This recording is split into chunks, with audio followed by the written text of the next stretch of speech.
Shedeur Sanders hasn't just learned from Browns vets on the field, he's also followed one of the team's leaders off it, driving over 100 miles per hour.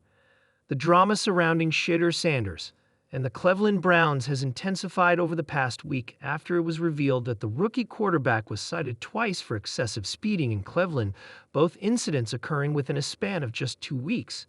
It's a pattern of behavior not unfamiliar to some of the team's star players.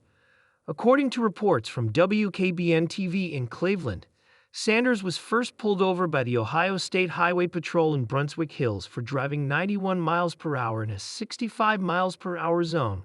Then this Tuesday, he was pulled over again, this time for reportedly driving 101 miles per hour in a 60 miles per hour zone.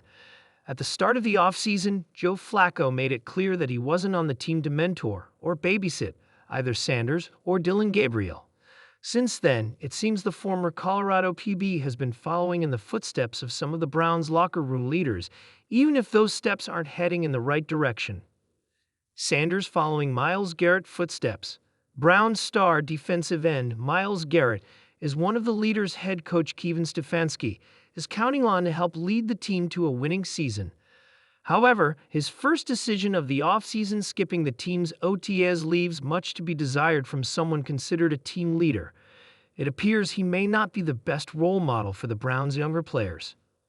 In September 2022, Garrett was involved in a speeding incident similar to Sanders, but with far worse consequences as he flipped his Porsche. At the time, WKIC reported that Garrett had received at least 6 speeding tickets in the Cleveland area since 2017. In fact, Garrett was stopped for driving 120 miles per hour in September 2021, and the very next day, he was ticketed, again this time for driving 105 miles per hour. Both infractions occurred on Interstate 71 in suburban Cleveland, where the speed limit is 70 miles per hour. It seems Garrett may not be the example Sanders or Dillon Gabriel should be following.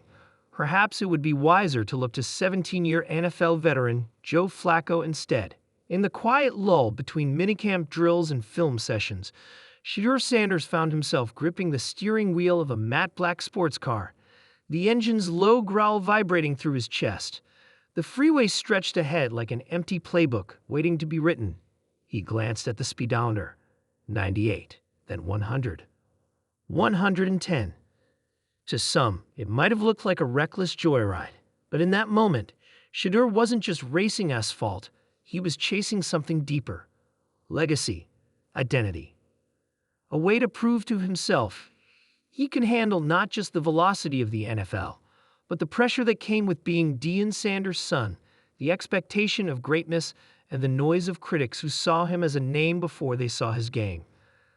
Coming from the University of Colorado, Shedeur had already faced a torrent of attention. With every pass he threw under the spotlight of his father coach, it became harder to separate the athlete from the narrative. He wasn't just a young quarterback anymore, he was a symbol, an extension of a primetime dynasty. And now, as a rookie in the NFL, he found himself thrown into a new ecosystem, the Cleveland Browns. In the locker room, veterans move like shadows, deliberate, seasoned, weary of hype. Myles Garrett nodded at him once, more out of acknowledgement than welcome. Nick Chubb, recovering from injury, spoke sparingly but watched everything. And there was one voice that carried a different kind of weight: Deshaun Watson. Despite the controversies, he had become a vocal leader in the quarterback room. Shedeur listened carefully to cadence, to patience in the pocket, to how Watson handled interviews, pressure, silence. But what stuck with Shedeur the most wasn't anything Watson said on the field. It was something much more human, even impulsive. A story passed around the locker room about Watson's love for cars, speed, and the occasional push past the legal limit. Nothing criminal, just that flirtation with risk. An echo of something Shedeur recognized in himself. Sometimes you gotta feel the edge to know where you stand, Watson had once said during a conversation about pressure, not cars. Still, the idea lingered. So there he was, on a stretch of highway in the outskirts of Cleveland, speedometer rising, adrenaline rising, 115. It wasn't smart, it wasn't safe, but it felt real. In a world where every move was scrutinized, From post-game outfits to Twitter likes, this was his moment of control, even if fleeting. A statement to himself more than anyone else. I'm not afraid to test limits. The aftermath was predictable. A traffic citation, public backlash, a call from Coach Stefanski. A terse reminder that learning from the vets didn't mean copying their worst habits. The story hit headlines, overshadowing early camp progress.